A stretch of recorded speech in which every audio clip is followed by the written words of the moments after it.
करता है वो? पहले रोना शुरू कर देता है जगत में। रोते रोते बोलता है, क्या बोलता है? कहाँ है, कहाँ है? हाँ, कहाँ है, कहाँ है, कहाँ है, कहाँ है, जैसे कि वो पूछ रहा है। तो लोग बताते हैं पोंटा साहब है, पोंटा साहब तुम आए हो। अच्छा, फिर बोलता है कौन कौन, ऐसे करके तो बोलते हैं ये तुम्हारी दीदी है, ये तुम्हारी मौसी है, ये तुम्हारी माँ है, पापा है, और अनेकों रिश्तेदार के बारे में बताते हैं। फिर बोलता है नहीं, कहाँ आ गया मैं। तो बच्चा जन्म लेता है, फिर उसको समझा दिया जाता है नहीं नहीं, यही तुम्हारी मम्मी है, तुम्हारे पापा है, तुम्हारे रिश्तेदार है। आगे चलकर क्या होता है, वो स्कूल में जाता है। तो स्कूल में जाने पे फिर पहले दूसरी कक्षा में रहता है। अब उसको लगता है कि मैं तो पूरे स्कूल में सबसे छोटा हूँ, आगे चल करके 5वीं 6वीं में जाऊंगा तो मैं सुखी हो जाऊंगा। आगे की ओर वो सुख देखता है, जैसे कि हरिण जो है मरुस्थल में देखता है। 5वीं 6वीं में जाता है तो फिर क्या लगता है उसको? उसको लगता है नहीं नहीं, अभी नहीं, अभी जब 9वीं 10वीं में जाएंगे तब सुखी हो जाएंगे। 9वीं 10वीं में जाता है, उसके बाद क्या होता है? उसके बाद उसको लगता है अभी 12वीं कर लेंगे तब सुखी हो जाएंगे। उसके बाद फिर क्या लगता है कि अच्छा ठीक है, अभी कॉलेज वगैरह कर लेंगे, कंपटीशन देंगे, बड़े अच्छे कॉलेज में हम जाएंगे, तब जाके क्या हो जाएगा? सुखी हो जाएंगे। तो फिर कॉलेज में भी जाता है, बहुत कठोर मेहनत करता है, और लेकिन उसके बाद फिर भी उसको संतुष्टि मिलती नहीं है, सुख मिलता नहीं है। फिर क्या लगता है जब नौकरी वगैरह लग जाएगी तब सुखी हो जाएंगे। तो उसको लगता है आगे चल करके हम सुखी हो जाएंगे, लेकिन जैसे जैसे वो आगे जाता है उसका एंजाइटी, उसका टेंशन, उसकी चिंता जो है और ज्यादा बढ़ती चली जाती है। तो नौकरी भी लग गई। कलयुग में बहुत बहुत दुर्दयी अवस्था है कि कितनों की नौकरी भी नहीं लगती है। चलिए नौकरी में लग गई, नौकरी लगने के बाद सोचता है कि जब विवाह हो जाएगा, शादी वगैरह हो जाएगा, तब सुखी हो जाएंगे। तो ये सब श्रुति सुखा है, सुनने में अच्छा लगता है केवल कि आगे चल करके कहीं हम सुखी हो जाएंगे, भागवत में बताया है। तो विवाह भी हो जाता है। अब उसको क्या लगता है, जब बच्चे हो जाएंगे तब सुखी हो जाएंगे। फिर बच्चे भी हो जाते हैं, और बच्चे आगे चल करके स्कूल जाने लगते हैं। फिर उसको लगता है चलो ठीक है, अभी तो सुख नहीं मिला है, आगे चल कर क्या होगा, रिटायर वगैरह करेंगे तब सुखी हो जाएंगे। फिर वो रिटायर भी कर जाता है, सुख मिल जाता है उसको। खाली श्रुति सुखा मृत कृष्ण रूपा, सुनने में बड़ा अच्छा लगता है कि आगे चल के रिटायर कर देंगे तब कोई टेंशन नहीं है। रिटायर भी कर गया, उसके बाद में उसको सुख मिला नहीं, चिंताएं और ज्यादा बढ़ गई हैं उसकी। तो बताया गया रिटायर करने के बाद अब और टेंशन रहता है। जल कैसे दिखाई देता है? क्या वास्तव में जल होता है? जल नहीं होता है, केवल सूर्य के प्रतिबिंब के कारण दूर पे उसको जल दिखाई देता है।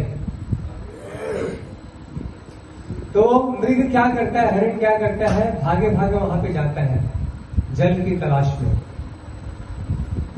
और जब वहां पे पहुंचता है तो जल तो है नहीं, अब वहां से कहीं और उसको जल दिखाई देना शुरू हो जाता है। तो फिर उधर से भागता है दूसरे जगह पे, फिर वहां से कहीं और जल दिखाई देता है, फिर वहां से वहां भागता है। तो ऐसे भागते भागते उसको लगता है जल वहां मिल जाएगा, वहां मिल जाएगा, नहीं अब वहां मिल जाएगा, वहां मिल जाएगा। उसकी प्यास जो है और ज्यादा बढ़ती चली जाती है, और उसकी तृष्णा, उसका जो प्यास है वो कभी बुझता नहीं है। तो इस जगत में केवल सुनने में अच्छा लगता है, 100% समझ। तो अभी हम थोड़ा आत्मा तत्व को समझ लेते हैं, कैसे हम शरीर नहीं, हम आत्मा है।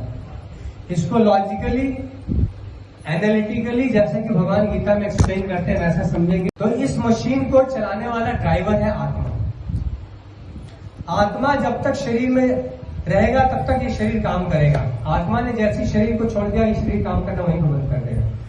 जो जितने बड़े बड़े जो साइंटिस्ट हैं जो एथिस्ट साइंटिस्ट, नास्तिक साइंटिस्ट है, जो ये बात बोलते हैं the body is simply bundle of chemical, ये शरीर जो है केवल केमिकल का बना हुआ है, केवल सेल्स का ही बना हुआ है। तो ऐसे लोगों को बोलना चाहिए कि जो लता मंगेशकर ने कुछ समय पहले अभी शरीर छोड़ा, तो उस शरीर से जो है खराब केमिकल निकाल देते, अच्छे केमिकल डाल देते, उस शरीर को वापस जिंदा कर देते। या कुछ समय पहले, 1 साल पहले लगभग इंडिया के जो जनरल है, जनरल बिपिन रावत, उन्होंने शरीर छोड़ा। तो उसमें खराब केमिकल निकालो, अच्छे केमिकल डाल दो, शरीर को वापस जिंदा कर दो। अगर शरीर केवल केमिकल है तो साइंटिस्ट को ऐसा करने में समर्थ होना चाहिए था। आप बताइए कोई साइंटिस्ट ऐसा कर सकता है? कोई साइंटिस्ट ऐसा नहीं कर सकता। जो लोग बोलते हैं शरीर सेल्स से बना हुआ है, ठीक है, वही काम करो, खराब सेल्स को निकालो, सही सेल्स को डाल दो उसके अंदर, शरीर को वापस चला दो। लेकिन कोई भी वैज्ञानिक ऐसा कर नहीं सकता। तो भगवान बोलते हैं ये शरीर जो है एक मशीन की तरह। अभी मशीन, इसको समझिए ऐसे, जैसे आप देखिए बाहर रोड पे बहुत सारी गाड़ियां चल रही हैं, स्कूटर चल रहा है, मोटरसाइकिल चल रहा है, फिर कार चल रहा है, अलग अलग प्रकार के कार, बस चल रहा है, ट्रेन चल रहा है। तो वो जो बस या ट्रेन या कार है वो बिना ड्राइवर के चलेगा? नहीं चलेगा। जब ड्राइवर मान लीजिए किसी स्कूटर में या किसी कार में जाएगा, तो उस कार को जैसे चलाएगा, जितने समय तक चलाएगा वो कार उतने समय तक चलेगा। जैसे वो ड्राइवर ने कार को छोड़ दिया, वो कार अपने आप नहीं चल सकती। तो वैसे ये शरीर में जब तक आत्मा रहता है, जब तक आत्मा इस शरीर का ड्राइवर इस गाड़ी को, इस शरीर रूपी गाड़ी को चलाता है, तब तक ये गाड़ी चलती है। आत्मा ने जो शरीर छोड़ दिया, वो गाड़ी वहीं पे काम करना बंद कर देता है। इसीलिए जब कोई शरीर छोड़ देता है तो क्या बोलते हैं? वो चले गए। वो कौन चले गए? पूरा शरीर तो वहीं पे पड़ा हुआ है। हाँ, पूरा शरीर वहीं पे पड़ा हुआ है। चला कौन गया वहां से? आत्मा चला गया। पूरे जिंदगी भर जिसको दादा बोलते थे, जिसके पैर छुआ करते थे, आलिंगन किया करते थे, वो तो शरीर तो वहीं पे है, लेकिन वास्तव में उसके अंदर जो आत्मा है वो वहां से चला गया। तो ये बात जब हम समझ जाएंगे तो क्या होगा? तब हम आत्मा के लिए कुछ करेंगे। जैसे कि एक ड्राइवर है, वो दिन रात अपनी गाड़ी को चमकाने में लगा रहे, उसका टायर देखे, उसका पेट्रोल देखे, उसका डीजल देखे, उसका सीट देखे, ये अच्छा है कि नहीं, और स्वयं खाना पीना भूल जाए, तो फिर क्या होगा? उसका खेल खत्म हो जाएगा। तो वैसे ही कलयुग में हो रहा है। कलयुग में क्या कर रहे हैं लोग? आत्मा को छोड़ करके शरीर के लिए, शरीर के भरण पोषण में ही पूरी जिंदगी अपनी निकाल देते हैं, और इसी कारण से उसको संतुष्टि मिलती नहीं है। भगवान गीता में जो अर्जुन को उपदेश देना शुरू किए, अर्जुन की सारी समस्याएं प्रारंभ में इसी कारण से थी कि क्योंकि वो शरीर के ही स्तर पर सब कुछ देख रहे थे। तो इसीलिए सबसे प्रारंभिक ज्ञान अर्जुन को भगवान बोलते हैं कि तुम शरीर नहीं, तुम आत्मा हो। ये सबसे पहला ज्ञान भगवान ने दिया। तो प्रभुपाद जी बोलते हैं कि ऐसे ऑफकोर्स वैज्ञानिक भी हैं जो आत्म तत्व को स्वीकार करते हैं। वो बोलते हैं कि शरीर में एक ऐसा एलिमेंट है जो इस शरीर को ड्राइव करते हैं, और कितने साइंटिस्ट, कितने वैज्ञानिक एग्री करते हैं कि वो है आत्मा। तो प्रभुपाद जी बोलते हैं कि जब साइंटिस्ट जो है बहुत अच्छे से एनालाइज करेंगे, तब वो इस अंडरस्टैंडिंग पे आएंगे कि इस शरीर को ड्राइव करने वाला कोई है अंदर में, और वो है आत्मा। और प्रभुपाद जी बोलते हैं कि जहां पे उनका ये अंडरस्टैंडिंग आएगा, वही एंड होगा उनका, और वहां से हम लोग शुरुआत करते हैं। गीता की शिक्षा की शुरुआत ही वहीं से होती है कि तुम शरीर में, तुम आत्मा हो। तो जब हम समझते हैं आत्मा है, तो ये आत्मा को कितने प्रकार के शरीर है वो भी भगवान ने बता रखा है। भगवान ने बोला है कि 84 लाख प्रकार के शरीर दिए जाते हैं आत्मा को। 84 लाख प्रकार के मशीन है जिसको ये आत्मा रूपी ड्राइवर जो है क्या करता है? चलाता है। कौन कौन से? सबसे पहले मैं पूछूंगा आपसे, आप याद रखना, ठीक है? जलजा नव लक्षाणी, जलचर जो है 9 लाख प्रकार के, पानी में रहने वाली चीज। ये केवल इसी धरती का नहीं है, पूरे ब्रह्मांड का बताया गया है। तो जलजा नव लक्षाणी।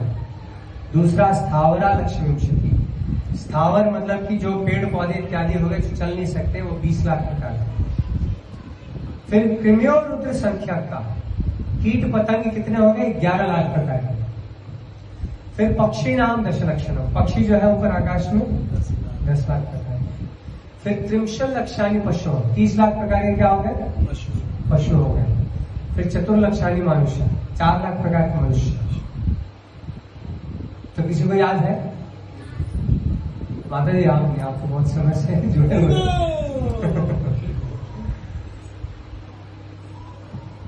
किसी को याद है जो भगवान का नाम जप नहीं करते? एक एक करके बोली चलिए, सभी जब करते हैं। जलचर 9 लाख और स्थावर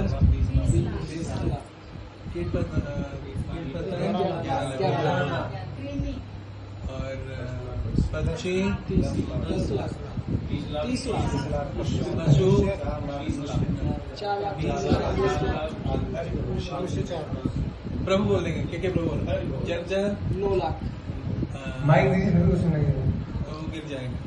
9 लाख जलचर, 9 लाख, फिर आ जाएगा स्थावर 11 लाख, नहीं 20 लाख, और रुद्र का लक्षण कितना?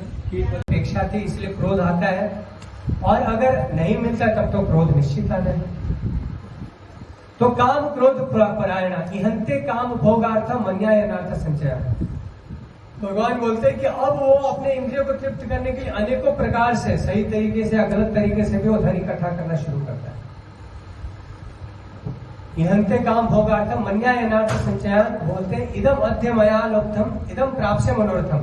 अभी मेरे पास इतना धन है, लेकिन अब वो प्लानिंग करता है कि आगे चल करके इतना धन मेरे पास हो जाएगा। जैसे वो बर्तन वाले का कहानी सुना है, मिट्टी वाले का, वो आगे चलकर प्लानिंग करता है, मनोरथ रखता है कि ठीक है अभी तो नौकरी ठीक नहीं चल रही है, लेकिन आगे चल करके ये बढ़िया हो जाएगा। अभी बिजनेस ठीक नहीं चल रहा है, आगे चल करके मैं इस बिजनेस को वैसे एक्सपैंड करूंगा तो फिर मेरे पास बहुत ज्यादा धन आ जाएगा। तो मनोरथ उसका बना रहता है, इदम प्राप्त मनोरथम। वो सोचता है इदम अस्ति दमपि में भविष्य की पुनर्धम, अभी तो इतना ही धन है, कोई दिक्कत नहीं है भाई, भविष्य में बहुत ज्यादा धनी हो जाऊंगा, ऐसे करके वो सोचते रहता है। तो इस प्रकार से ऐसे व्यक्ति की पूरी जिंदगी जो है क्या होता है, चिंताओं में ही निकल जाता है। शरीर को भरण पोषण करने में, शरीर को बड़े अच्छे से रखने में। तो लेकिन ये जो शरीर है, जो बुद्धिमान व्यक्ति है, उसको ये जो मैंने दोष गिनाए, सब दोष उसको पता होते हैं। जैसे इंद्रिय तृप्ति की जो बात चल रही थी, आंखों से देखना है, तो आंखों से देखना है तो आप कितना देख सकते हैं बताइए? अगर मान लीजिए कोई बहुत ज्यादा धनी व्यक्ति भी है तो कितना आंखों से देख सकता है? एक बार मैं हैदराबाद में जा रहा था, हैदराबाद में गाड़ी पे जा रहा था, लगभग 1.5-2 घंटे गाड़ी चलती है, बहुत सारे एडवर्टाइजमेंट लगा रखे हैं, और जाते जाते एडवर्टाइजमेंट वो देखे जा रहे थे। देखते देखते 1-1.5 घंटे बाद इतना माइंड में फ्रस्ट्रेशन आ रहा है उसको देख करके कि फिर लगा कि ये क्या कर रहे, क्यों देख रहे इस बात को। तो अगर ये सांसारिक चीजों को देखते भी चले जाएंगे तो भी इससे तृप्ति कभी मिलने वाली नहीं, उल्टे ये माइंड में फ्रस्ट्रेट ही कर देगा। इसलिए जब देखने की बात आती है तो क्या देखना चाहिए? भगवान के सौंदर्य को देखना चाहिए, उससे हृदय में सेटिस्फैक्शन है। तो आंखों से अगर बहुत धनी व्यक्ति है जो नास्तिक को देखना भी चाहे तो कितना देख लेगा? भारत की चीजों को देखने से मन भरेगा उसको, अमेरिका ऑस्ट्रेलिया में जाकर के देखेगा कुछ, वो भी कितना देखेगा? वो देखने तो बहुत ज्यादा संतुष्टि मिलती, तो अमेरिका ऑस्ट्रेलिया के लोगों को पहले संतुष्ट हो जाना चाहिए था। वो लोग उन चीजों को देख करके नहीं संतुष्ट हुआ, हम लोग क्या जाकर के देख के संतुष्ट हो जाएंगे? विश्व में सबसे ज्यादा सुंदर देखने की चीजें बताई जाती है, 7 आश्चर्यजनक चीजें, 7 वंडर्स। और तो एक तो यहाँ से नजदीकी आगरा में, तो हम तो जब हम लोग आगरा के नजदीक पहुंचे थे, एक बार हम लोग स्कूल में जब थे, तो बड़ा सुने बचपन से ताजमहल 7 वंडर्स में आता है। तो गए चलते चलते बड़ा थक गए, और थकान इतनी ज्यादा थी कि आप देख रहे हैं लेकिन थकान मन में बना हुआ है, शरीर में थकान बना हुआ है, देखने में भी अच्छा नहीं लग रहा है। अंदर गए, हाँ ठीक है, पत्थर वत्थर है, सब ठीक है, बढ़िया है, और थकान मचा हुआ है अंदर में। और थोड़े देर घूमे, 1.5 घंटे रहे, 2 घंटे रहे, उसका लगा कि चलो चलो अब यहाँ से अपने रूम पे जाएंगे, जाकर वहां आराम करेंगे। क्या देखोगे उसको? कितना लंबे समय तक देख सकते हो? अगर इतना ही ज्यादा आनंद आता है ताजमहल और वंडर्स को देखने में, या कोई पुरुष है उसको बड़ी सुंदर स्त्री देखने में अच्छा लगता है, तो अपने मोबाइल में फिट करके तो देखते रहो उसको, कितना लंबा समय तक देख सकता है? कोई नहीं देख सकता। इसलिए यही श्लोक में आगे चल करके बोला है, पुत्र शिशु श्रुति सुखा मृत्यु रूपा वेदम कलेवरम अशेष रुजाम विरोह निर्विद्यते न तुजनो यत्प्रीति विद्वन। निर्विद्यते मतलब सैशिएटेड, संतुष्टि मिलती नहीं है। इन सभी चीजों को करने से कभी भी व्यक्ति को संतुष्टि मिलती ही नहीं है। यत्प्रीति विद्वन मतलब बड़े बड़े विद्वान लोग जो है वो इस बात को पूरी तरह से जानते हैं। बड़े बड़े प्रपात जी लिखते हैं तात्पर्य में कि साइंटिस्ट, फिलोसफर्स और जो धनी लोग हैं इन सभी को भी पता होता है इस जगत में सुख है ही नहीं। तो विद्वानों को भी पता है, लेकिन अब विद्वानों के पास ऑप्शन ही नहीं है कुछ। करें तो क्या करें? नास्तिकवाद के सिद्धांत को छोड़ना चाहते नहीं है, गीता के सिद्धांत को अपनाना चाहते नहीं है, तो फिर उसी में लगे रहते हैं। येन तेन प्रकारेण तथाकथित विद्वान उसी में लगे रहते हैं। चलो वही करो, घूमते रहो इधर से उधर, उधर से उधर, तो उससे कभी संतुष्टि भी नहीं मिलती है। संतुष्टि मिल जाए तो ठीक है, कोई दिक्कत नहीं है। और लेकिन भक्त जो होता है वो क्या करता है? भक्त केवल गीता भागवत के सिद्धांत को सुन करके और सामने देख लेते हैं कि हाँ वहां पे इतने बड़े बड़े जो क्रिकेट स्टार है, फिल्म स्टार है, इनको कितनी संतुष्टि मिल गई, इतने बड़े बड़े धनियों को कितनी संतुष्टि मिल गई। जब इतने सारे लोगों को, जो अरबपतियों को संतुष्टि नहीं मिली, तो हमको वहां पे पहुंच के कैसे संतुष्टि मिल जाएगी? तो वो उन चीजों के पीछे भागता ही नहीं कभी। चुपचाप जितना भगवान दे दे उसी में वो संतुष्ट रहता है। और संतुष्ट रहते हुए क्या करता है? बोलिए हरे कृष्णा कृष्णा कृष्णा हरे हरे, हरे राम राम राम हरे हरे, हरे कृष्णा कृष्णा कृष्णा हरे हरे, हरे राम राम राम हरे हरे। कली कल्मष नाशनम, कलयुग के जो हृदय के जो कल्मष है इसका नाश करेगा ये महामंत्र। बोलिए हरे कृष्णा कृष्णा कृष्णा हरे हरे, हरे राम राम राम हरे हरे। तो ये महामंत्र का जप और कीर्तन करते हैं तो क्या होता है? हृदय का कल्मष नष्ट होता है। और ये कल्मष के बारे में जो सोचता नहीं है कि ये कल्मष को जीवन से कैसे निकाले, हृदय से कैसे निकाले, वो चाहे कितना भी धनी हो जाए वो कभी भी सुखी नहीं हो सकता। काम क्रोध परायण, जैसे गीता में भगवान बोलते हैं, काम और क्रोध के ही परायण हमेशा रहेगा, उसी के शरणागत रहेगा, उसी के हमेशा अधीन रहेगा। तो ये कल्मष जितना निकल जाएगा उतना ही ज्यादा हम सुखी हो जाएंगे। लेकिन बाहर की दुनिया में लोगों को ये पता नहीं है कि इसको निकालना भी होता है। अगर मान लीजिए कोई क्रोध कर लेता है तो उसको लगता है कि मैं बहुत ज्यादा क्रोध करूंगा, लोगों को डरा धमका दूंगा, तो इससे क्या है? इससे मेरा वर्चस्व बना रहेगा, लोग जानेंगे कितना महान हूं मैं, सभी को दबा के रख देता हूं। लेकिन ऐसा व्यक्ति खुद से ही हारा हुआ है, अपने ही मन और बुद्धि से वो हारा हुआ है। तो इन सभी कल्मष को कम से कम भक्तों को पता चल जाता है कि ये उपाय है, इस तरह से बाहर निकाला जा सकता है। तो इसके लिए भगवान के नाम का जप और भगवान के नाम का कीर्तन होता है। कली कल्मष नाशनम और नाथा परत्रपाय सर्ववेदेषु दिशतु, सभी वेदों में ढूंढने के बाद भी इससे ज्यादा शक्तिशाली दूसरा उपाय मिलेगा। ये जो है इसको महामंत्र कहते हैं। हरे कृष्ण क्या कहते हैं? महामंत्र। जैसे ओम नमो भगवते वासुदेवाय ये मंत्र है। कृष्ण नाम लीजिए, राम नाम लीजिए, शिव जी का नाम लीजिए, गणेश जी का नाम लीजिए, ठीक है, ये सभी मंत्र है। तो मंत्र जो भी उच्चारण करते हैं, मंत्र का अर्थ होता है मनस्त्रायति मंत्र, जो मन को शांत कर देता है, मन को निर्मल